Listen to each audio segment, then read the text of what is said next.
This is Parahan, and you are listening to Strange Happenings. We are continuing to look at the Gabby Petito case, which seems to get stranger by the day. So now they are finally looking at Brian as a potential suspect in a criminal investigation, or a person of interest, as I should say. Which is strange because this is something that should have happened weeks ago.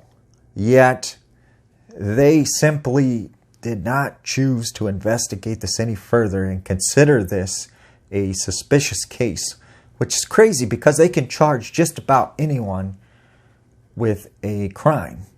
Okay? It doesn't necessarily mean they're guilty of that crime, but they can charge anybody with a crime. They can take them in, they can bring them to jail, and most likely they will be released on bond and they will face a trial where they can prove their innocence. But what's odd about this case is that Brian was never charged with the crime. He was never brought in for any crime whatsoever, even though there was enough red flags there. There was enough reasonable suspicion to suggest that he was guilty of something, even if that was obstructing this investigation by not providing crucial evidence that could have saved Gabby Petito's life. So it's just very interesting that now all of a sudden they are seeing him as a person of interest when this is something that should have happened from the beginning, so they could have got answers and they could have figured out what was going on in this case and potentially had the suspect, Brian, in custody. And it's just very odd to me that none of this seems to follow normal protocol, yet somehow Brian was simply allowed to escape. And he's probably in Mexico right now. And I'll tell you, it's really easy to go across the border if you have a passport and an ID, which Brian probably did. It seems like he traveled, and at this time he wasn't a person of interest. There was no warrant for his arrest, so he easily could have went to the Mexican border and crossed, and he could be in Mexico, he could be in Canada. It's possible he could be anywhere in the world right now because he had a passport, I'm assuming, and he had an ID. And he wasn't wanted. He wasn't on a wanted list or anything that would draw suspicion to him. So he could have easily gotten away. And he had several days head start to do so. So my guess is he's probably not even in the country anymore. And I know they're continuing to search for him in this Florida swamp preserve. But there's a good chance he's probably not there. And I feel like this was just some story to draw the authorities off his trail and to give him an opportunity, more time to escape. Because there's no way he's there. It just doesn't make sense, He's not, if he's running away, if he's fleeing, he's not giving information as to where he's at. He's not going to give them the correct information. I don't think that's the case. But it just seems completely odd to me. What's interesting is that the news has a habit of doing this. And I've often wondered if certain cases, certain stories are made, like they are fabricated so that they can make this interesting national headline-grabbing story.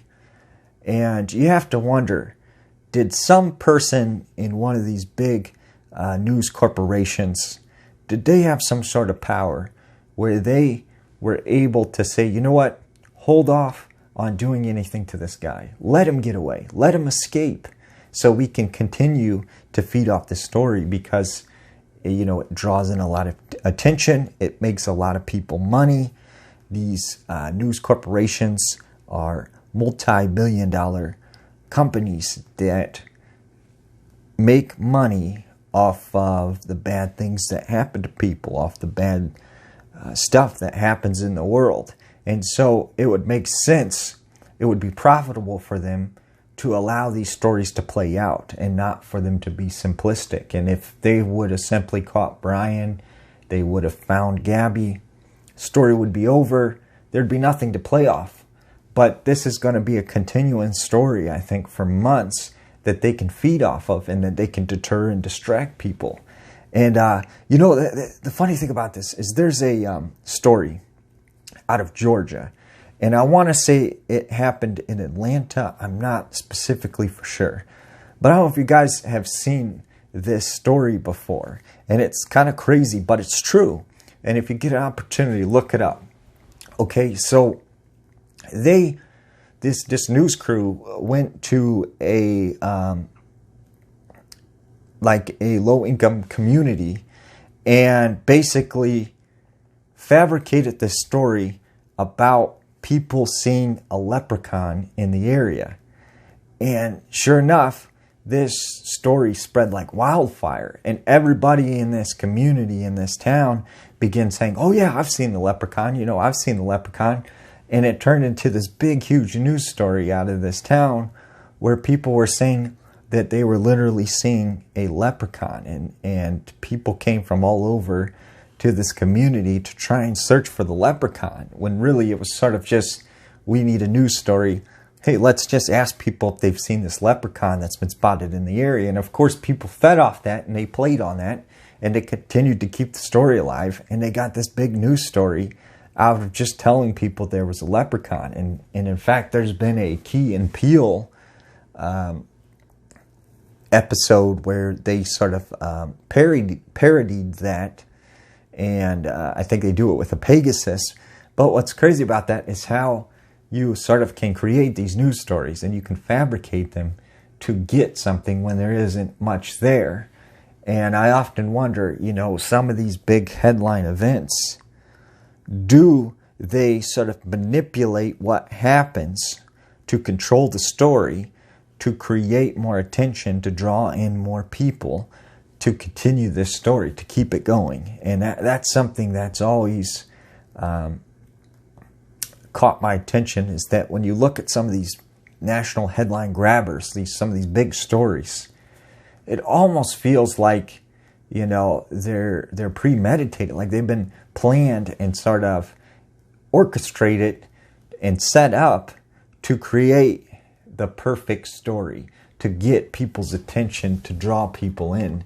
And that's something that's always, been on my mind about, how true are these stories? How much is real?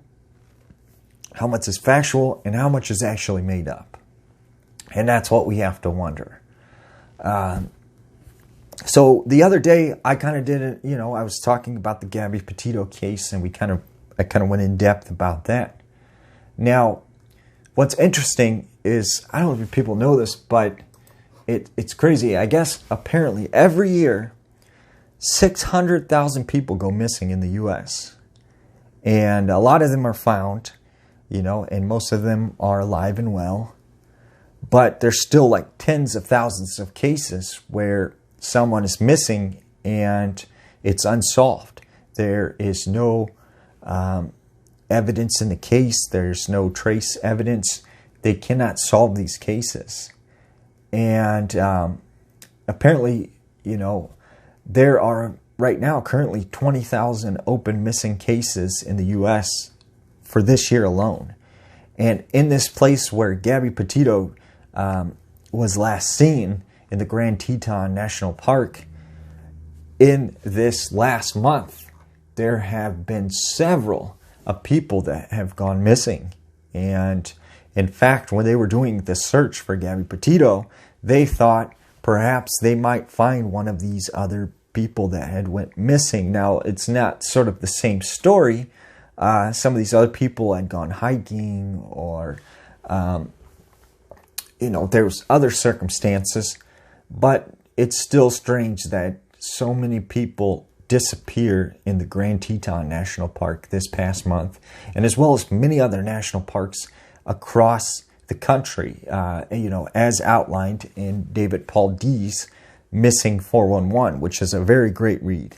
But you have to wonder, what happens at these parks, and why is there so many missing person reports in these parks? And now I understand that, these national parks are large nature preserves. There's a lot of area where there's just no one around, and it would be very easy to become lost, and it'd be very easy to get turned around. I'm an avid hiker, and I spend a lot of time in the wilderness, and I've had times where I've been only about a mile from civilization, but I've gotten lost. And I actually had a situation where several years ago, I was only about a mile out from civilization, but I got lost for 2 nights and actually had to camp outside because I couldn't find my way. And it's very easy to get turned around. And even if you're an avid hiker, it's very, very easy to get confused and get lost in the woods and get turned around. So I can understand why some people could go missing in these national parks. But still, when you look at some of the circumstances behind these people that go missing, it's almost as if they vanish out of nowhere. It's like, you have people that are on the trail. You have a couple people, there's a case in the Grand Teton National Park, actually. A 22-year-old woman was hiking with another male, and the male seen her behind him. And, the male seen her behind him. And as they're hiking down this trail, he turns around again. She has disappeared. And he begins looking around the area, calling her name. He can't find her. He goes back to the park ranger station, tells him, his friends disappeared. They began a big search for her, looking for footprints, looking in the area, calling her name. They can't find her. There was a big national search, and still to this day, they have not found this woman. And there's all kinds of stories like this where people almost just vanish in air. And it's almost like they just simply disappear. And there's no rational explanation for that. Now, the Grand Teton National Park, as well as other national parks, these areas, we know of these areas because of the Native Americans that once lived there. And they're the ones that sort of told us about these places where mysterious things happened, where there was these strange formations, and as well, they told us that they like to avoid these places because of all the strange things that happen there, and because people disappear there, and because this place is home to something evil, to something bad. And so we discovered a lot of these places like Yellowstone and Grand Teton and Yosemite because the Native Americans told us about these places and told us about the strange things that happened there in these strange formations. And that's how we know of these places, and that's how these places become national parks, because they were so interesting and unique on their own. But one of the things that I find interesting is a lot of the Native American tribes here in the United States, in this country, have the same legend of something called a Wendigo. And it has different names in various different tribes, but it's very similar throughout these different cultures and tribes and whatnot. And the Wendigo is sort of this mysterious supernatural creature, superhuman almost. It has the ability to travel at very fast speeds, to jump very high, to disappear. It's very elusive. It can kind of appear and disappear at random, and it has the ability to mimic people, to copy their voices, to copy their mannerisms. It can pretend to be someone else, And it actually is known for luring in its victims by pretending to be someone that that person knows and attracting this person in. And what I find interesting is that there are a lot of legends of the Wendigo that is tied to this area of the Grand Teton National Park. And we know of the main tribe that spoke a lot about this Wendigo was the Algonquian. And they sort of described this creature as a giant with the heart of ice, you know. Sometimes it was thought to be entirely made of ice. Its body was like a skeleton. It was deformed. It was missing lips and toes. It was just, you know, very monstrous. And this, you know, some of these tribes describe him as being tall as a tree and having jagged teeth, you know. And when it walked, it left footprints of blood.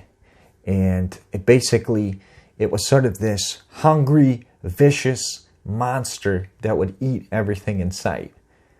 And there's even stories of that sometimes the Wendigo did not eat its prey. Sometimes it would possess its prey, and it would take control of its body and use that body to help it get food, basically, essentially. Help it to find food, to attract food. And it would use that body to appear and walk amongst humans and act like one of us and to lure and attract victims. And some people, they link the fact that, you know, a lot of times you see the Wendigo associated with these Native American cultures and tribes that lived in these very cold areas where there's periods of times where there would be food shortages and it would be very cold and very long winters where they couldn't obtain food. And this would lead people to cannibalism and sort of madness. And some people believe that this is how the legend came about, because when they would see people so hungry and desperate that they would start eating other humans, and this led them to believe that there was a monster. This person was possessed by a monster. And what I find interesting about, you know, Brian is he had this very connection. It seems like he had this deep connection with the outdoors, and he sort of had this love of the outdoors, and he seemed very spiritual. But I also noticed he had this dark side. And when you look at some of the pictures that he drew and some of the things that he was drawing, they were very dark. And I think deep down inside, he had this darkness in him. And that was just sort of peering out a little bit at this point. And I think when he went to these national parks and he went to these areas and he had an opportunity to kind of connect with himself and figure out who he was, he started to see that darkness more and more. And I think that came out. And I think that part of him may be associated with what happened, might be to do with the Wendigo. And that, you know, could he be possessed sort of by some sort of spirit or some sort of something that resides there at these national parks that cause people to do bad things, terrible things at these parks, and that seem to feed and prey on good people.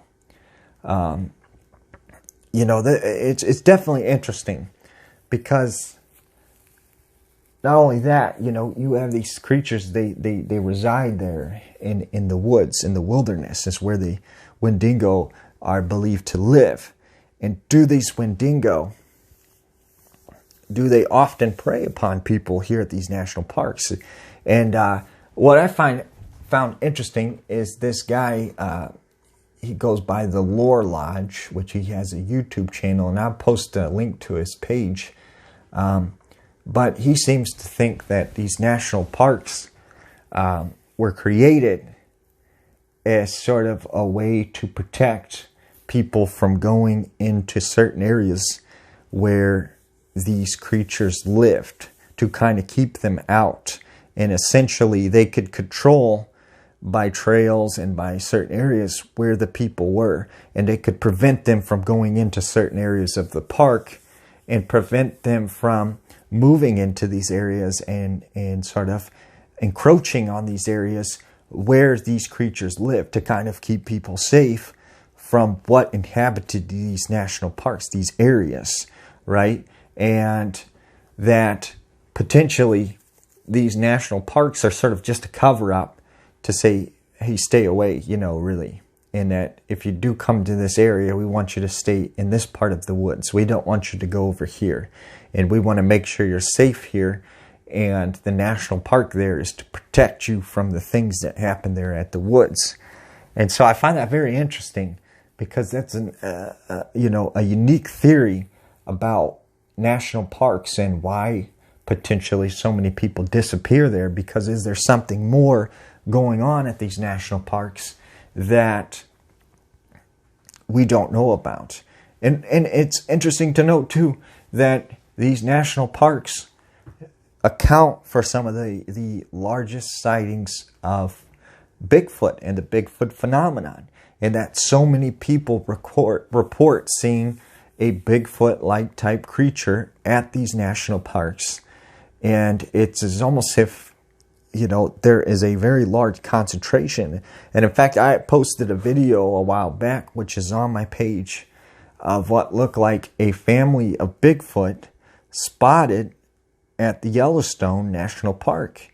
And there is also another video I posted where you hear these strange sounds at Yellowstone. And you have to speculate and you have to wonder, is there something really happening at these national parks, and what is going on? And why aren't people talking about it more? And why aren't people talking about these disappearances? Why is there so many disappearances that are happening in these places, and it doesn't seem to be headlines? It doesn't seem to catch anybody's attention, Why are we not talking about this? The fact that more people went missing last year than died of, the current pandemic. And this, to me, seems like a pandemic in itself, that so many people are going missing and are vanishing without a trace and can't be tracked down. And that so many strange things are happening at these national parks. It's just odd to me. And I think it's just very interesting to think about what happens there at these national parks. Well, thank you guys for listening. I am Parahan. Peace out.